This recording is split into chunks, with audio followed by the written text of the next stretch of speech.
Hello and welcome to your latest Fools Rush In STFC fan chat episode. We are at half-time in the playoff semi-final and we are currently 2-1 up after the first leg. And so many of our panellists wanted to have their say that we've had to split them up as well. So for the first half of our second leg preview, if you will, let's say hello to the panel. We've got the ever reliable, ever present, big time Ben. How are you, buddy? Easy, Steve. I'm very well, thanks very much. How you are too? I am, thank you. Clearly didn't scare him off after his debut. John's back with us as well. How are you, pal? Yeah, really good, mate. Top man. Good. And it's not Rich, it's not Kieran, it's someone even younger to bring the average age of the panel down. Thank you very much, Jack, for making us cool and relevant. How are you, buddy? I'm good, thanks. Good. Let's get straight into it then, and let's look at the first leg from yesterday. 2-1 win. A decent result, I would say. Could have been better. Could have been worse as well. Let's go round first and just get sort of initial reactions to what we saw. Ben, I'll ask you first. What did you make of the game? Well, the result was satisfactory. Very good. You know, I would have taken a draw. Actually, obviously we'd rather win, but at worst, if someone said you draw, I'd gone, that's fair enough. So managed to go over there, Vale Park with a goals lead is good. It could and possibly should have been more. I think the performance was a bit bitty, wasn't as fluid as normal, but we won 2-1. Can't argue. No, absolutely. And Jack, how about you? What did you make of the first leg? I thought we were the better team, definitely. But same again, we weren't to our best at all. I think some of the passes were a bit nervous at times. But yeah, going 2-1 up into a second leg is always big, especially with our away form, really. No, absolutely. And how about yourself, John? Was it a satisfactory day at the office, or were you hoping for a little bit more? Yeah, I thought I may have got my prediction right for a few minutes. I thought we could have won 3-0 from the prediction from the other night. But yeah, like Ben said, you got to take any lead to Vale Park on Thursday night. It's massive, really, I think.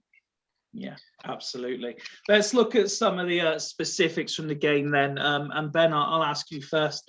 One thing, particularly in the first half, that was very noticeable, a lot of people after the game on social media and stuff talk about the different styles of play. You know, we know how Swindon want to play. Vale were very, I think the word that's been used a lot is agricultural. And it's fair to say in the first half, Johnny Williams suffered a fair few agricultural challenges, didn't he? Absolutely. Yeah, they've certainly came in with the game plan. And pretty much like they did the first game, actually, when they came down here, their idea was just to stop us playing and see if they can nab one. It's more of a compliment, really, how they are more concerned about our players than they are about their game. You know, yeah. I think they missed a trick because we went at our best, and I think they're more susceptible to losing in this on their own patch in the big wide pitch. But yeah, they didn't really come to win or have a go. They came to disrupt and nick, and luckily, good team won. The team who wants to play won.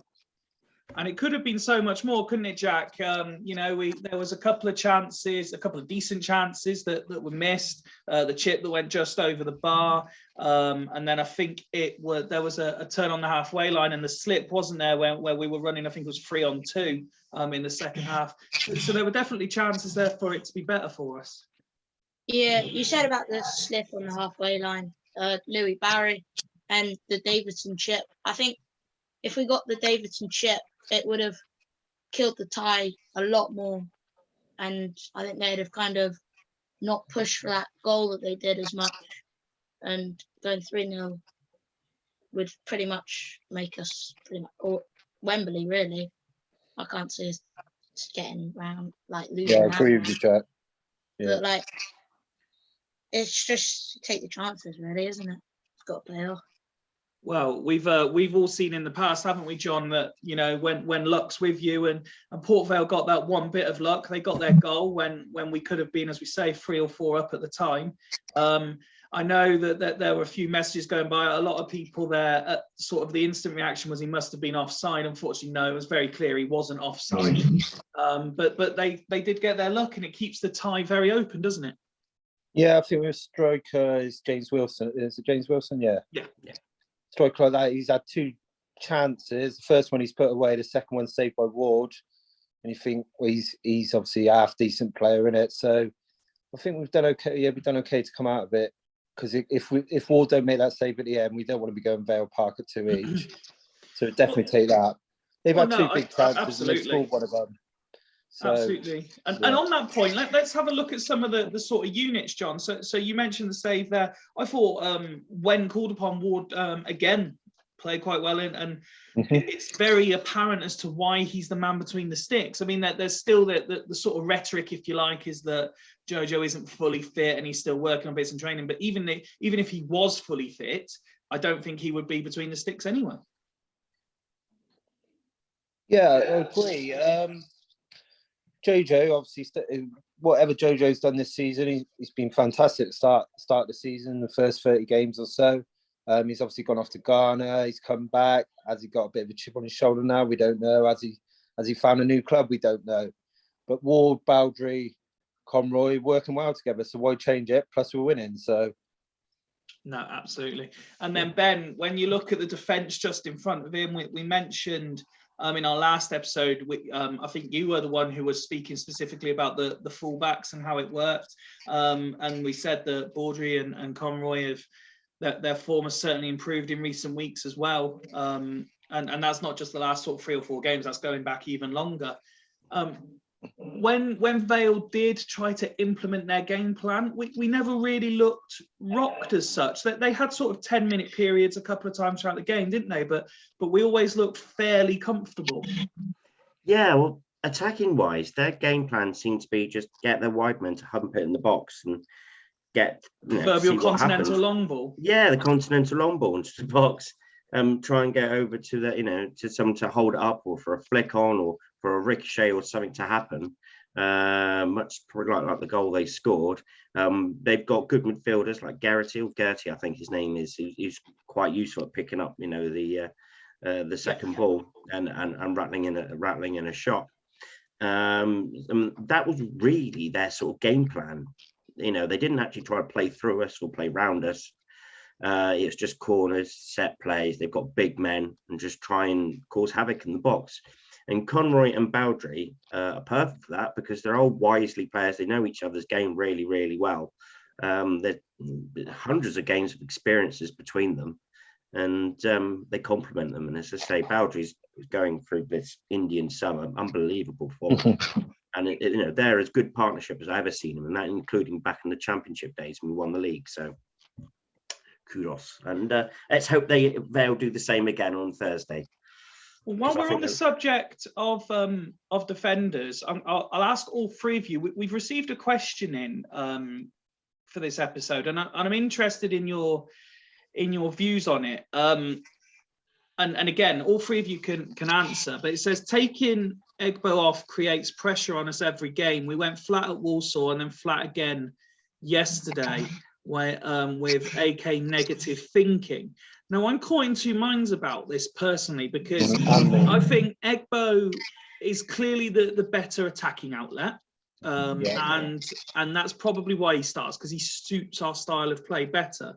However, in the situation we found ourselves in, I think AK is obviously better defensively. And when, as you described so well, Ben, when Port Vale's approach is to be lumping it forward and trying to just be physical, having the more natural defensive-minded player when you're 2-0 up does make sense to me. So although I agree it adds a certain element of pressure because we haven't got the attacking outlet, it also offers a bit more defensive stability, in my opinion.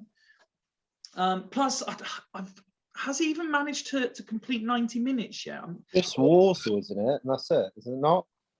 No, I think he's not done 90 minutes yet. Well. Yeah.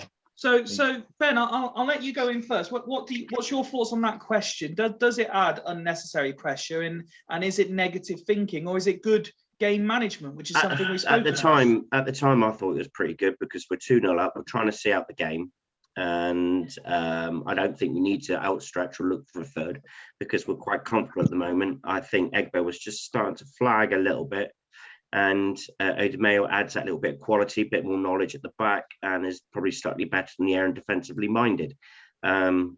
So I personally, in my point of view, whether it's right or wrong, I thought it was quite a sound move, and it wasn't Egbo's fault that they scored. So it wasn't. I wouldn't necessarily say it was anyone's fault. It's just I wouldn't say things. if it was any. It was just one of them ricochets, and it took a deflection and just fell to that striker, and he just poked it in from 4 yards. But so I don't think anything wrong with the substitutes that were made on the other day, and I think if we were needing a goal, looking for a stretch lead or need something, I think Egbo stays on. But what's your thoughts, Jack?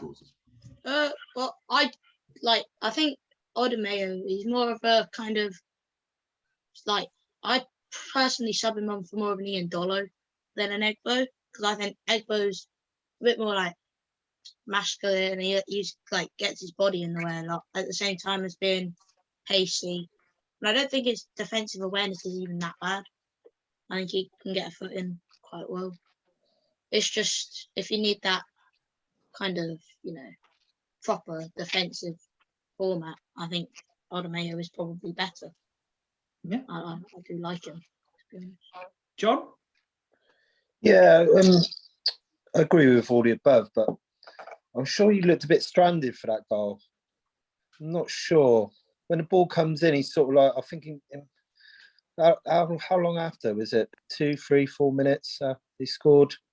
But again, it's not really his fault, but maybe we was all out of position a bit. Boundary was a bit deep, maybe. I don't know. It doesn't really, because again, it was like a squabble in the box and it's fallen to Wilson and he's tapped it in, like you said, Ben from 4 yards. So it was just after Conroy had treatment on his head, wasn't it? Yeah. So Also, I think everyone might have been a little bit flat.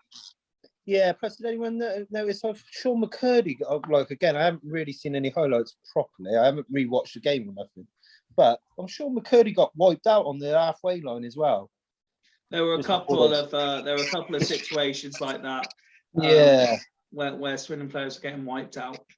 I'm sure he got proper wiped out, and that's a proper foul, I thought, in my opinion. Because a lot of the times, obviously, when Johnny goes down, you think, is it a foul? Is it not a foul?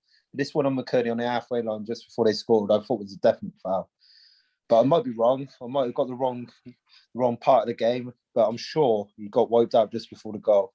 In saying that, though, the ref was poor. Poor for both sides, though, to be fair. Yeah, for both sides. But he didn't stamp any authority on the game when it came to that.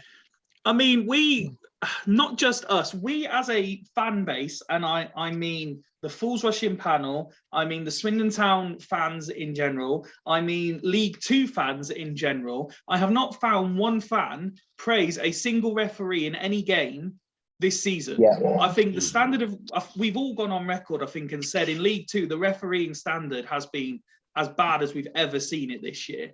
But yes, I agree. He wasn't. He stamped no authority, and I, trying to remain as neutral as we can, while obviously not being neutral. As I say, there were decisions that Port Vale didn't get that they probably should have done, but there were plenty of decisions Swindon didn't get that we absolutely should have done.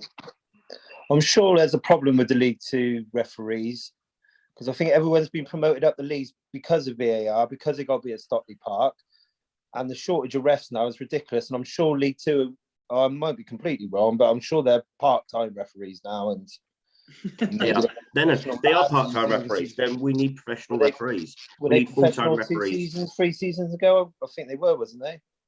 I know they're not pro now. They're not pro now because they've all had to go up because of Stockley Park, and the VAR and Premier League games now probably need, 5 at Stockley Park and 4 at the match. That's 9 refs gone straight away.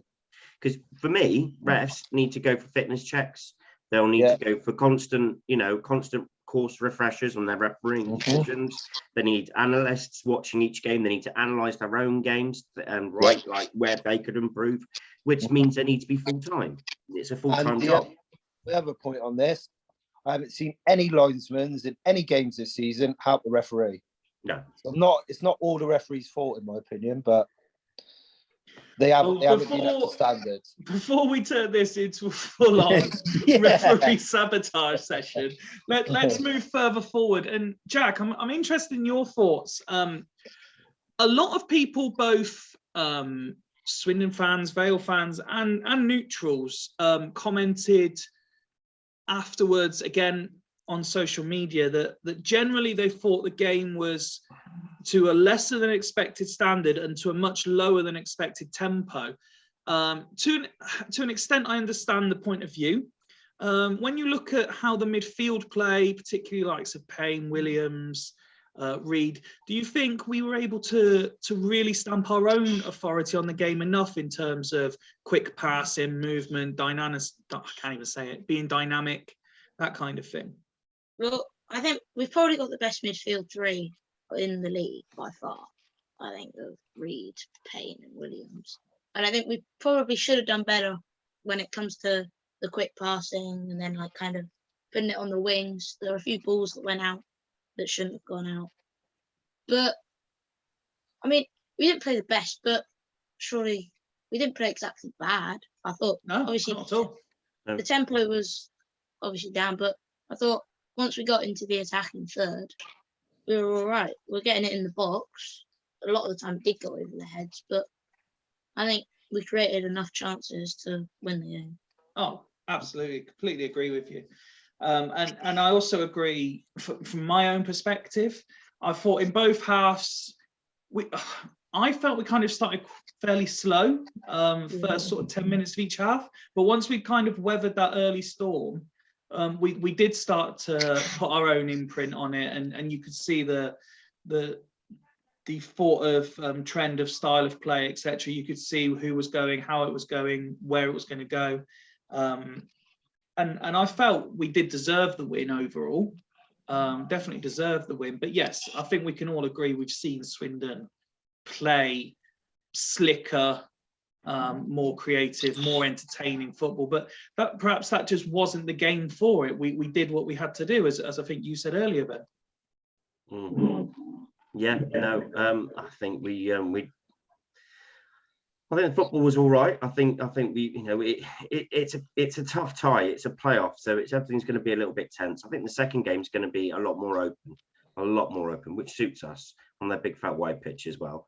But I keep getting told by yourself and Rich. Yeah, do you know what? I keep saying that point, and I'll keep emphasising it, and I'll probably die by it as well. But I honestly, I don't think there's another pitch in the league that I'd rather play than Vale Park in this second leg. I could just we might get treated, but if we do, it's gonna be our own fault, because this might sound a bit morbid, but I could just see your headstone now, Ben. Here lies Ben Nichols, Crawley a tin pot, and Port Vale have the perfect pitch for STFC. They do. Do you know what? If I could have any other pitch, it'd be that one. Oh, it's amazing. Nice, wide. Our widemen, our technicians can work brilliantly there.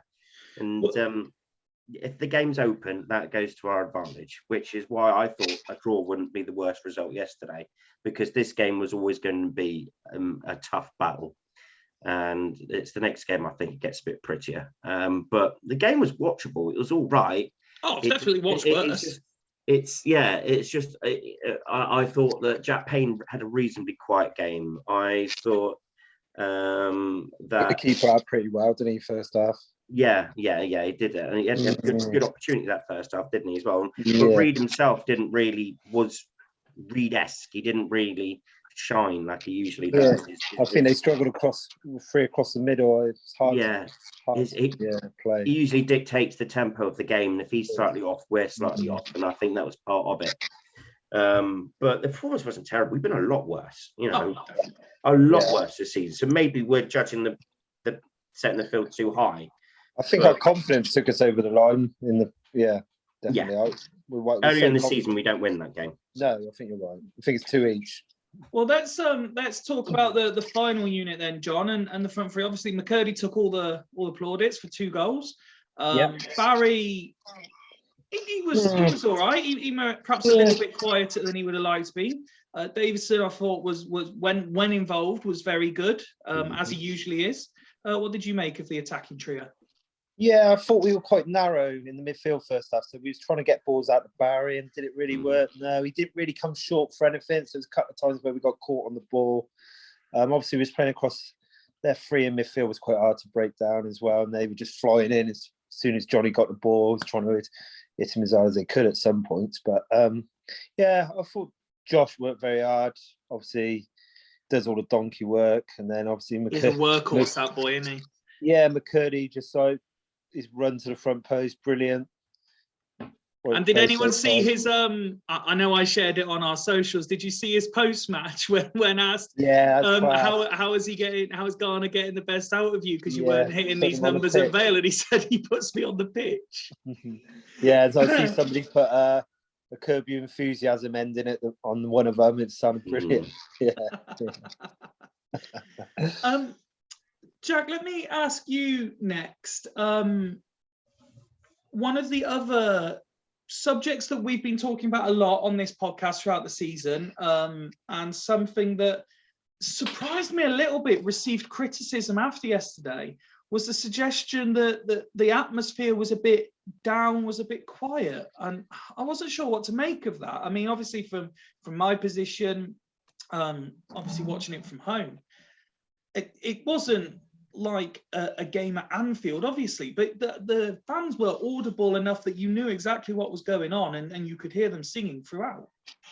If Newcastle yeah. Sorry, Jack. Yeah, I think obviously with it being a playoff, it's going to be tense. It's not going to be like fans always going to be singing, especially at 1-0 and stuff. But I don't think the atmosphere was awful. I think it was all right. Obviously, 14,000 is like a nice amount for a League Two match. But you don't. Put it this way, I believe, and I could be wrong, but I believe that Port Vale are getting nowhere near that at the moment, according to their recent post. 8,000 they've sold so far. They sold 8. That's 10.5 then. So it'd be about 11 then on the day. Yeah. Sorry, Jack, carry on. Yeah, that's fine. But yeah, I just think that you can't expect the atmosphere to always be buzzing in tense circumstances. No, I think you're right. It was a nervy occasion, in fairness. But I fully expect, John, the fans to be in full voice in the away end on Thursday, an away end that you're going to be part of. Yeah, it's a good atmosphere. I believe, I haven't really looked too much into it. They've moved us, didn't they, into a different stand. So are we in a corner or something now? I don't know. You're in behind the goal, but the other side now, I think. So it's half and half, is it? No, I think they've just moved because you've got the big away end, haven't you? Yeah, which they're in now. You've got loads you can fit in. But they stuck the home fans in there, and they've moved the Swindon fans into the smaller one. Yeah. So me and my daughter were travelling up. So yeah, hoping to get there for a decent time, see a few of the town fans before the game and stuff. Yeah, probably getting the ground a bit earlier than normal for an away game for me, and try and soak it up a bit, I suppose, see the players warm up and that, give them a cheer and stuff. I reckon they're nick our idea of playing Sweet Caroline before the game, because I've seen a few of the Port Vale posts that they quite enjoyed it and some that didn't, but yeah. I reckon they might be playing that before kickoff as well. So, yeah. And we're recording this 48, just over 48 hours before kickoff. How are we all feeling, Ben? I'll ask you first. Confident at this moment in time. I think the first 20 minutes are going to be a bit white knuckle ridey. I think they're going to try and come out the block straight away at us and try and nick one early. But if I think we weather that storm, then we start getting to our own and we start creating our own chances. I'm confident because I think we'll score, and I think we'll get 2 with the chances we create, and which means they have to get 3. They might get 3. We can see goals. They might not. But I'm confident as it stands. But as we get nearer the time, I feel less so. How about you, Jack?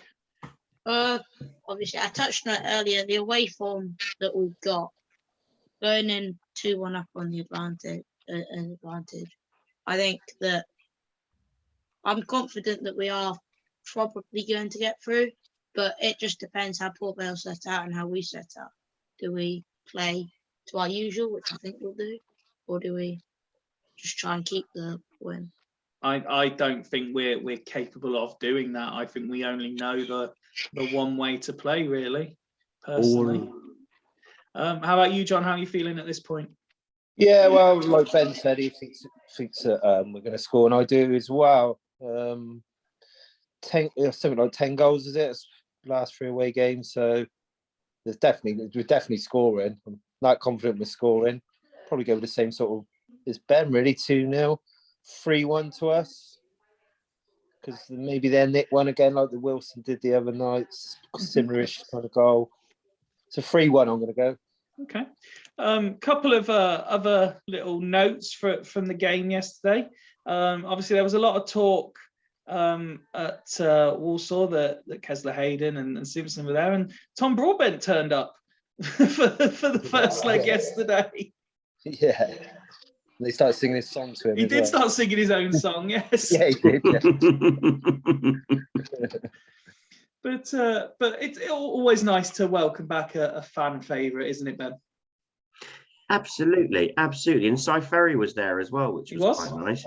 Yeah, no, he made the journey down, so that was lovely. Sam Parkin was obviously there for Sky. Yeah, but it says a lot about the club itself that these former players and even players that have even just been on loan to us want to come down and share this moment. You know, there's also well wishers that tweeted in, like Caddis. You know, well, good luck. Charlie Austin posted before the game, him in a Swindon shirt, wishing us luck. Because he's on holiday somewhere abroad, isn't he, watching it? Yeah. Well, he'd probably be here if he was if he was in the country. But it's good. There's a good feeling. It's a family involvement with the club, and it's great that the players want to get involved. Players want to get in the stands and have a sing song with the fans. Fans love that as well, and the fans really do. It gives you that warm, fuzzy feeling. It's nice. Not all great news though, John, is there? There was a tweet earlier about from Marcus Cassidy not overly impressed by one or two things. No.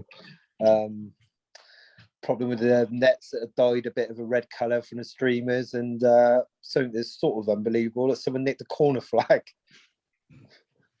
Which I'm not sure how you get that out the ground without sticking it, unless you've got long legs and sticking it down your jeans. I don't know. Well, you've got to have particularly long legs to be able to get that in your jeans, that's for sure. We mentioned earlier, Jack, about the fans, and watching back some of the highlights, there was one or two bits of creative chanting, particularly at the Port Vale fans, and sit down in your empty seats was one that particularly entertained me. Are you expecting more of the same from the travelling Swindon fans to just be at full voice on Thursday? Yeah, I think we'll get behind the team. We normally do away from home. We normally take quite a lot. But at the same time, I think it'll still be nervy, especially for the first 20 minutes. I don't think there'll be too much. But I think if we get behind the team, we get behind the players, the key ones will play to their best potential. You know? Yeah, I completely agree with you there. Ben, are you expecting much in the way of changes, or are we pretty much going to line up the same? Played the same the last 5 games, haven't we? It's been the same lineup. I think we do it again. We'd be mad to change it up. I think we keep it going as long as we can. We had a 7-game winning streak to go get promotion. 5 down, 2 to go. Keep it going as it is. Yeah. Yeah, I completely agree. Was there anything else from any of you specifically on the first leg that you wanted to discuss? Style of play, certain players deserving credit that I've not perhaps given enough time to? Not really, actually. No. No, I think it's just, I would say, great support.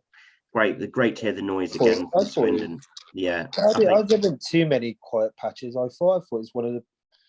Wow, I thought it was better than the Forest Green game personally. the noise Yeah, from the cool. goals, that the old Harry McCurdy's, the song sings, the chanting of players' names, which we don't get much of at home, which is really good. I think we added. Well, we've been saying that for weeks, haven't we? Yeah, and there was, I heard Johnny Williams' song. I heard, obviously the Harry McCurdy song. There's a few others as well. We sang the Egbo song, and it's good. It's good because that does the players good as well. So I think kudos to the fans as well. Turned up their numbers. They outsung the Vale fans, and yeah, it was good. Even when when it was 2-1, and and we're just trying to see it out a little bit. I think we kept them going and kept them going through. So I think a special mention to the Swindon faithful, who were superb. Yeah, just going on that, I sit in the Arcos, and I thought that was the loudest it's been this season. Definitely. Yeah, definitely. Yeah. Obviously, it's a playoff game, but yeah, definitely very loud. No, absolutely.